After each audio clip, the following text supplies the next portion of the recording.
Christmas பண்டிகையை முன்னிட்டு முதலமைச்சர் செல்வி ஜெயலலிதா கிறிஸ்தவ பெருமக்கள் அனைவருக்கும் கிறிஸ்துமஸ் தின நல்வாழ்த்துக்களை தெரிவித்துள்ளார்.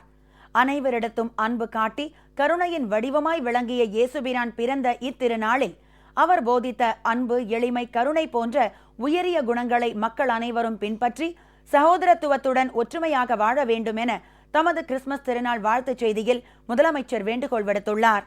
முதலமைச்சர் செல்வி ஜெயலலிதா விடுத்துள்ள கிறிஸ்துமஸ் திருநாள் வாழ்த்துச் செய்தியில், கருணையின் வடிவமான இயேசுபிரான் அவதரித்த திருநாளை கிறிஸ்துமஸ் திருநாளாக கொண்டாடி மகிழும் கிறிஸ்தவ பெருமக்கள் அனைவருக்கும் தமது இதயம் கனிந்த கிறிஸ்துமஸ் தின நல்வாழ்த்துக்களை மகிழ்ச்சியுடன் தெரிவித்துக் கொள்வதாக குறிப்பிட்டுள்ளார்.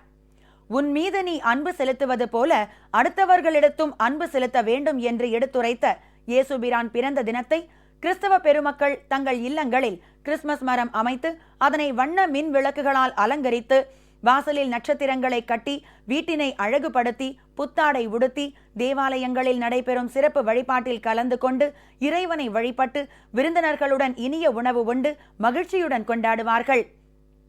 கிறிஸ்தவ மக்களின் நலனில் அக்கறை கொண்ட உங்கள் அன்பு சகோதரியின் அரசு இந்தியாவிலேயே முதல் முறையாக தமிழ்நாட்டைச் சேர்ந்த கிறிஸ்தவ பெருமக்கள் ஜெருசலேம் புனித பயணம் மேற்கொள்வதற்கு நிதியுதவி அளிக்கும் சிறப்பு திட்டத்தை அறிமுகப்படுத்தியுள்ளது. இதன் மூலம் 1968 கிறிஸ்தவர்கள் ஜெருசலேம் புனித பயணம் மேற்கொண்டுள்ளனர் என்று முதலமைச்சர் செல்வி ஜெயலலிதா தெரிவித்துள்ளார்.